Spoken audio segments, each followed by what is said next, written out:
Votre invité à présent dans la grande interview en direct sur Boursorama, c'est Jean-Claude Trichet, l'ancien président de la BCE. Bonjour. Bonjour. Merci d'être là avec nous. Bon, hier soir, c'était intéressant. On a vu une Fed qui a basculé vers une politique moins accommodante. Il était temps, avec 7% d'inflation sur un an. C'était normal que Powell et la Fed réagissent. Évidemment, évidemment. C'est normal. Les marchés eux-mêmes avaient complètement anticipé ce qui allait se passer, parce qu'ils n'imaginaient pas une seconde qu'une banque centrale puisse laisser l'inflation filer comme ça. Et je dois dire, le problème politique qui était né aux États-Unis du fait de cette inflation très élevée était également monumental. Donc la Fed a fait ce qu'elle devait faire. Alors on va voir si elle va pouvoir reprendre la maîtrise de la situation. Je considère qu'elle l'avait un peu perdue. Elle a été trop accommodante pendant un certain temps. Le policy mix, le mélange de politique budgétaire et de politique monétaire a été très très expansif aux États-Unis. Larry Summers, l'ancien secrétaire au Trésor, avait dit d'ailleurs sur le plan budgétaire, il n'avait pas critiqué la politique monétaire, mais il avait critiqué la politique budgétaire en disant on va avoir de l'inflation, on en fait trop. Bon, il avait raison sur ce plan-là. Alors, il faut reprendre absolument le contrôle de tout cela. Il y a une faute juste de politique monétaire, il faut l'avouer, de la part de Jérôme Powell, qui a sous-estimé, qui nous a dit pendant plus d'un an, cette inflation est transitoire, pour finalement dire, ben non, elle n'est pas transitoire. Qualifier les uns et les autres de cette manière n'est pas exactement approprié. D'abord, ce sont des décisions collectives. Vous avez vu que l'ensemble de l'Open Market Committee a considérablement bougé d'une réunion à l'autre. Je crois qu'ils ont tous été surpris, et je dois dire le marché aussi a été surpris probablement. Et alors pour le coup, les fellow citizens, si je puis dire, les concitoyens auxquels on a promis à moyen terme, même avec des fluctuations en haut, au-dessus pendant un certain temps, mais enfin, à moyen terme, on vous garantit une inflation autour de 2%. Je vous rappelle que pour moi, cette décision qui a été prise par toutes les grandes banques centrales du monde après Lehman Brothers est l'événement le plus important depuis que Bretton Woods s'est volatilisé. Les 4 grandes banques centrales mondiales des pays avancés ont toutes la même définition avec plus de flexibilité, de la stabilité des prix. Désormais autour du 2%. Elles veulent toutes ancrer à moyen long terme leurs anticipations d'inflation à 2% et elles l'ont promis. Elles l'ont promis à leurs propres market participants, si je puis dire, à leurs propres concitoyens. Donc ça les engage, toutes, ça les engage. Sauf qu'aujourd'hui, encore une fois, on est quasiment à 6,8%, il faut être précis, sur les prix à la consommation sur un an. Avec, encore une fois, je cite Jérôme Powell, des facteurs poussant l'inflation à la hausse qui se maintiendront une bonne partie de l'année prochaine. Est-ce que l'inflation, en quelle mesure c'est compliqué, s'installe ou pas aux États-Unis? On parlait d'une prévision de la Fed de 2,6% l'an prochain. L'inflation, on a du mal quand même à y croire. Oui, moi ce que je regarde, c'est évidemment l'inflation apparente, celle qui, en effet, frappe l'ensemble des agents économiques, mais aussi l'inflation sous-jacente, core inflation, dans le jargon. On enlève l'énergie. On enlève l'énergie, on enlève les éléments les plus volatiles. Et là, on a en effet un niveau d'inflation considérable aux États-Unis. On est en dessous de 5. On est à 4,9. Alors, oui, c'est en dessous de 5. Oui, on est à 5. On est à 5. Mais enfin, c'est très élevé. Et ça, c'est une inflation qui, en principe, encore une fois, n'intègre pas ces données incroyables que nous avons sur le plan notamment de l'énergie. Donc, il faut faire très attention. C'est un peu la même chose en Europe, on reviendra peut-être sur l'Europe. On a une rapidité dans l'augmentation de l'inflation sous-jacente qui m'inquiète depuis un bon moment aux États-Unis, parce que je suis ça mois par mois, et je voyais en effet cet indicateur augmenter très rapidement. En Europe aussi, il a augmenté extrêmement rapidement au cours des derniers temps. En partant d'un niveau plus bas. Donc nous avons, en partant d'un niveau nettement plus bas, mais augmentant rapidement. Donc ça vous inquiète, cette augmentation de l'inflation sous-jacente? Bien entendu, parce qu'elle est... On est à un pic aujourd'hui, on peut savoir, est-ce qu'on est à un pic? Est-ce que le pic est devant? Dans quelle mesure les prix vont décélérer l'an prochain aux États-Unis? Aux États-Unis, clairement, on est installé maintenant dans une inflation, à mon avis, sous-jacente aussi bien qu'apparente, qui va être nettement au-dessus des anticipations qu'ils souhaiteraient, nos amis américains, c'est-à-dire aux alentours de 2% à moyen long terme. Donc, l'épaisseur du trait ou nettement au-dessus? Nettement au-dessus. Nettement au-dessus, c'est clair. Donc au-delà de 3. C'est clair. Et on va avoir probablement, en effet, parce qu'en plus de cela, nous avons des phénomènes de second tour, si je puis dire. C'est-à-dire que d'autres éléments vont se mobiliser, et notamment les traitements et salaires. Parce que vous avez maintenant aux États-Unis non seulement la reconnaissance du fait que des coûts unitaires de production totalement plats sur longue période étaient une anomalie sur le plan économique, c'est cela qui était en partie la cause de cette inflation beaucoup trop faible et qui obligeait la Banque centrale à lutter contre le risque de déflation, contre la matérialisation du risque de déflation. Mais en plus, il y a un problème politique. C'est que vous pouvez réinterpréter toute la vie politique américaine, Trump et Biden, sur le thème « la classe moyenne et les plus démunis sont furieux d'avoir vu leur traitement et salaire, mais là, ils ont des salaires non seulement réels, mais aussi nominaux, totalement Sauf que là, comprimés. les salaires, c'est quasiment du 5% en hausse sur un an. Sauf que s'il y a 5% d'inflation, on est à zéro. Hein. Oui, mais alors ça vous donne en effet une inflation, une vraie inflation durable, parce que si en effet ces effets de second tour se matérialisent, alors c'est l'inflation durable. Et là, pour le coup, alors le problème de la Banque centrale devient considérable. Si on croit ce scénario-là, la Fed n'en fait pas assez aujourd'hui. Elle n'en a pas fait assez hier. Est-ce qu'au moment où nous parlons, elle en fait assez? Nous allons voir. De toute manière, ils ne sont plus dans un univers où on dit « on vous promet, on ne fera rien pendant 2 ans ou 3 ans ». On est dans un univers qui revient un peu à la sagesse et à la raison, c'est-à-dire on va faire ce qui est nécessaire lorsque cela sera nécessaire. Donc il se redonne, à mon avis, beaucoup de flexibilité, une flexibilité qui avait disparu. On peut le comprendre dans une période restrictive. Dans une période où, non, une flexibilité dans les deux sens, je dirais, dans les deux sens. Non. De toute manière, ils sont contraints de montrer à l'ensemble des agents économiques et à leurs propres concitoyens qu'ils sont attentifs à leur garantir la stabilité des prix. C'est pour ça que la Banque centrale a été faite. C'est un peu technique, mais pour ceux qui s'intéressent au marché obligataire, c'est quand même dingue. On a un taux à 10 ans américain qui est à quoi, 1,5% sur le 10 ans. Il y a une inflation qui est à 7. Ça fait des taux réels négatifs à moins 5,5. Alors ça, c'est un autre problème. Moins 5,5, des taux US américains en réel qui ne sont pas du tout à un niveau cohérent. Enfin, c'est pas, là, on n'y est pas du tout. Un taux réel négatif de moins 5,5. Ça me conduit à vous dire un mot de ce que je crois être le message principal qu'on peut donner, si vous voulez, sur le plan mondial. Nous sommes, sur le plan mondial, dans une situation beaucoup plus vulnérable que celle que l'on avait au moment de la crise de Lehman Brothers. Et je vous donne simplement quelques indicateurs. Un indicateur, la richesse mondiale, nette, a considérablement augmenté par rapport au PIB depuis, disons, au cours des 20 dernières années. C'est un indicateur qui montre qu'il y a une anomalie, parce qu'il n'est pas normal qu'on ait une explosion de la richesse mondiale. Richesse mondiale, valeurs négociables, les actions, les obligations, et bien entendu aussi l'immobilier. Et ça, dans le monde entier. Deuxième indicateur que tout le monde connaît, l'indicateur de Shiller, qui montre que l'on est au niveau des actions américaines à des niveaux qui sont à 2 ou presque 3 standard deviation de ce qu'on observait historiquement. Donc on est dans une aberration totale en ce qui concerne la survalorisation des actions. Mais c'est lié aux taux d'intérêt qui sont très bas, tout ça. C'est lié à beaucoup de choses, pas simplement aux taux d'intérêt. Le FMI lui-même vient de sortir ses dernières statistiques et il nous dit, depuis 2007, juste avant la crise de Lehman Brothers, l'endettement mondial consolidé a augmenté de 68% du produit intérieur brut mondial. Donc on était déjà au niveau... Avec un service de la dette qui est plus faible aujourd'hui. Bien entendu, mais va-t-il rester plus faible? Voilà. Eh ben voilà, nous sommes au point d'inflexion sur le plan mondial. On danse sur un volcan, vous écoutez. On est au point d'inflexion. On va avoir ceux qui nous ont dit et répété un peu à mon désespoir que nous allions éternellement avoir des taux d'intérêt extrêmement bas, que nous pouvions être tranquilles, que l'endettement ne comptait pas, etc. Ceux-là vont être dans une situation difficile. Enfin, la Fed, d'ici à 2024, on sera a priori à 2%, 2,5% sur les taux Fed Fund. On va voir. Est-ce que le marché, lui, va considérer qu'il est normal, en effet, que les taux à 10 ans soient éternellement très négatifs? C'est comme une aberration, vous êtes d'accord? Je ne crois pas que ce puisse être le cas. Et de toute manière, nous savons qu'historiquement, nous sommes à des niveaux très très élevés.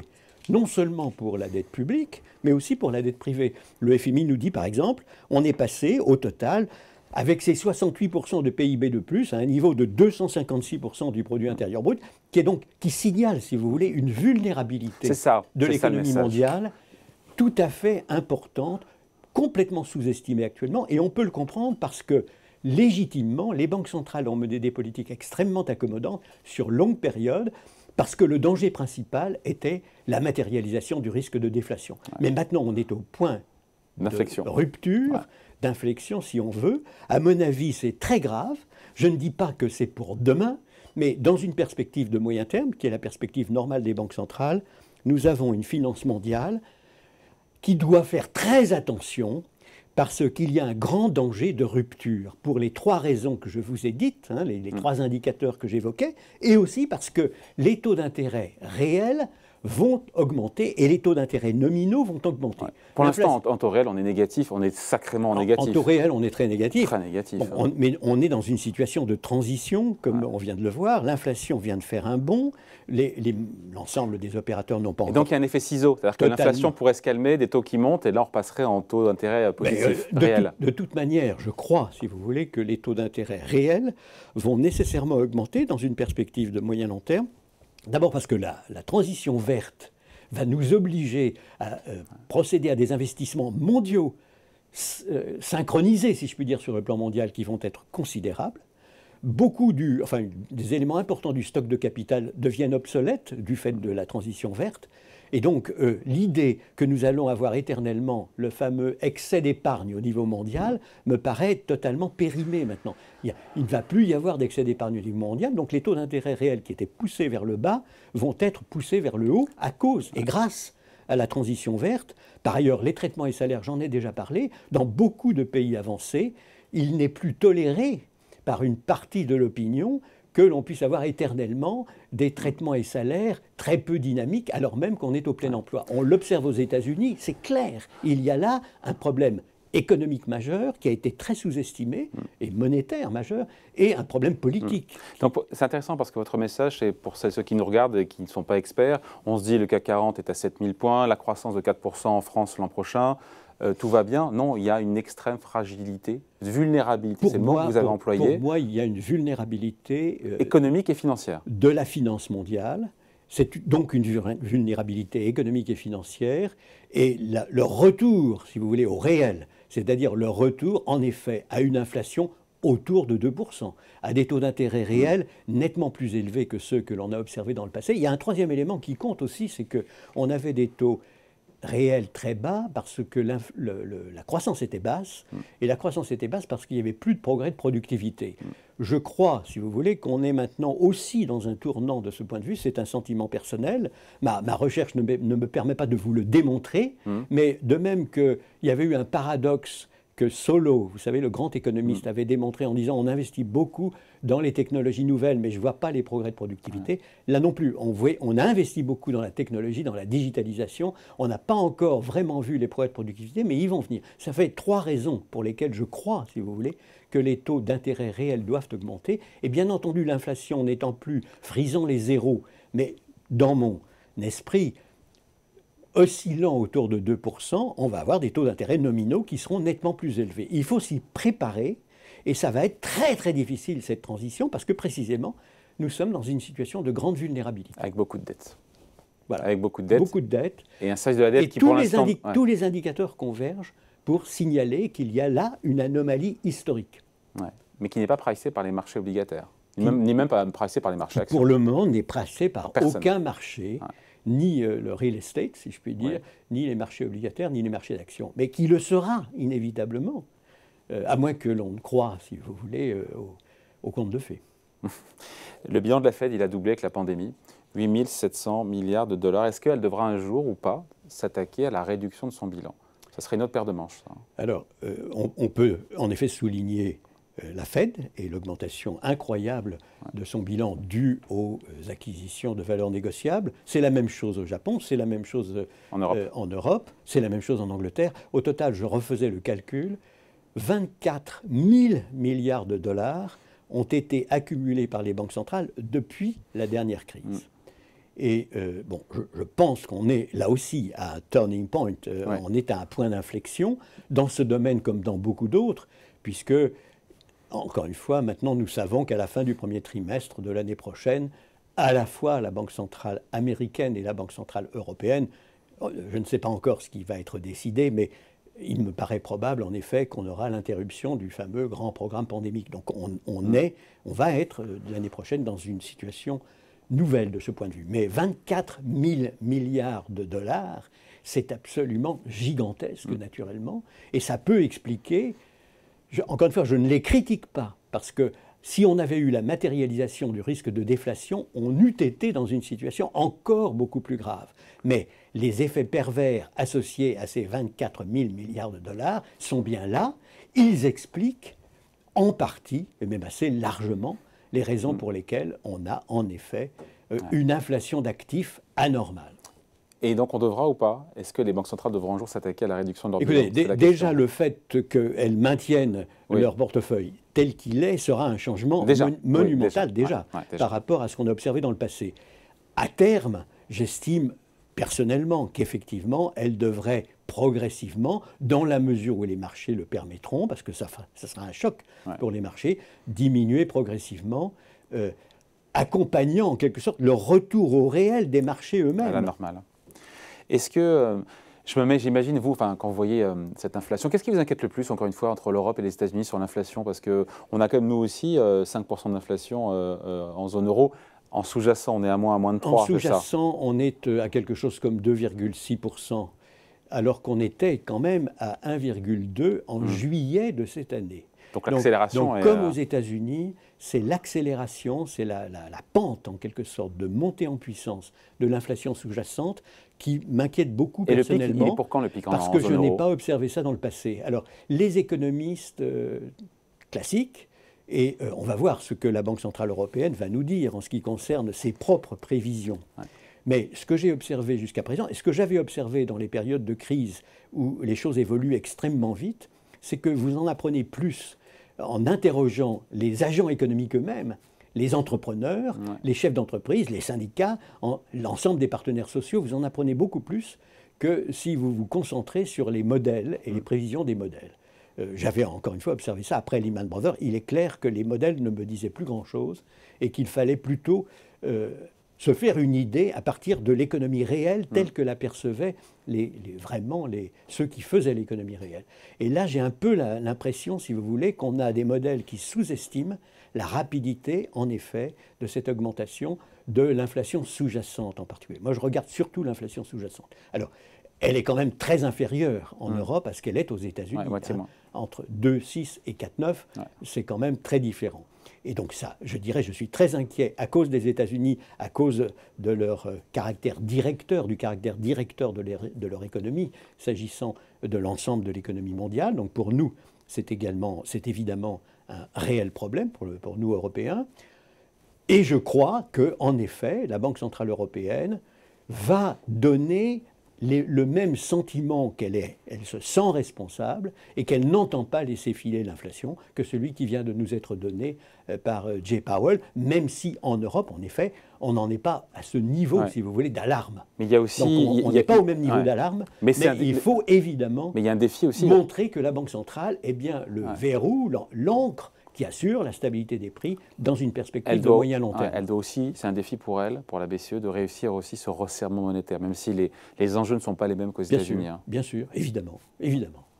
Avec ce risque de Mais je crois que c'est un peu la même chose qu'aux États-Unis. Tout le monde s'attend, personne n'a critiqué vertement le fait que le programme pandémique allait s'interrompre à la fin du premier trimestre de l'année prochaine. La question, c'est la transition entre est-ce qu'ils s'arrêtent de manière abrupte, on verra. C'est tout l'enjeu de leur propre méditation, et on va voir ce qu'il en sera. Exactement. De toute manière, j'ai une confiance absolue dans la sagesse collégiale du Conseil des gouverneurs. Donc on va voir ce qu'ils vont décider. Bon, on a eu depuis 18 mois une espèce d'alignement des politiques monétaires entre la Fed et la BCE.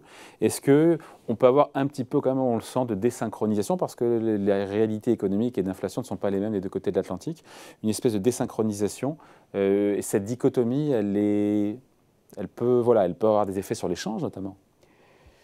Au total, si vous voulez, mon interprétation était que les Américains avaient une politique, au total, y compris la politique budgétaire, incroyablement accommodante. Et que ce qu'ils observent maintenant dans leur propre économie n'est pas tellement étonnant. C'est la conséquence. J'ai déjà fait référence à cela et aux analyses qui étaient faites notamment par Larry Summers. Alors, en ce qui concerne la relation Europe-États-Unis, c'est un fait que la relation de change est très importante. Et le fait que les États-Unis soient moins accommodants facilite les choses, à mon avis, du côté de la Banque Centrale Européenne. Parce que si elle s'était montrée beaucoup plus orthodoxe, entre guillemets, que les Américains, évidemment, ça aurait eu des conséquences sur le canal d'échange. Mais là, les Américains, à mon avis, permettent à la Banque Centrale Européenne d'ajuster sa propre politique monétaire de manière intelligente, adaptée et sans être sous contrainte externe anormale.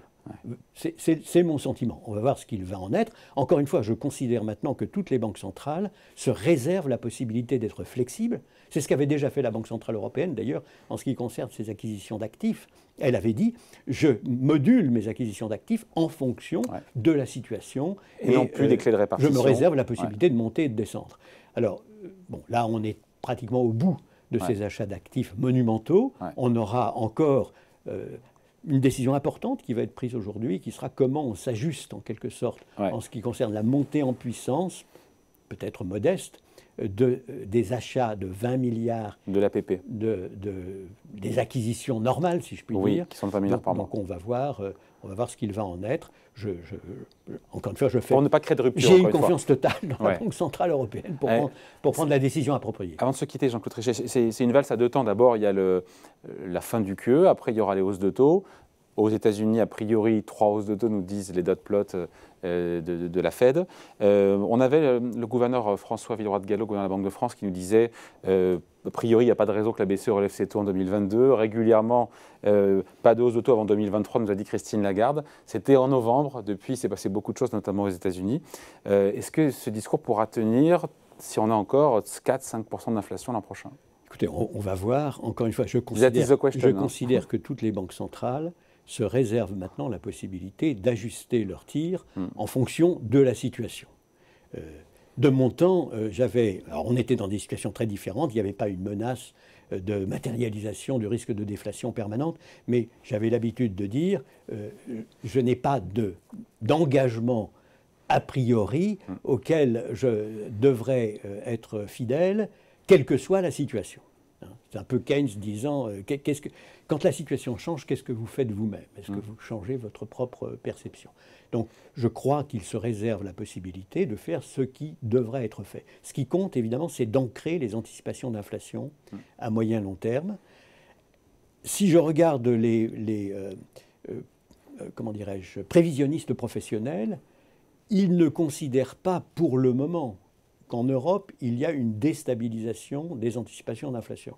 Je crois me souvenir que pour 2026, ils disent à peu près 1,9, c'est-à-dire, en gros, la définition de la stabilité des prix. Donc, on va voir. Mais tout ça bouge très vite. Les marchés vont beaucoup bouger, à mon avis.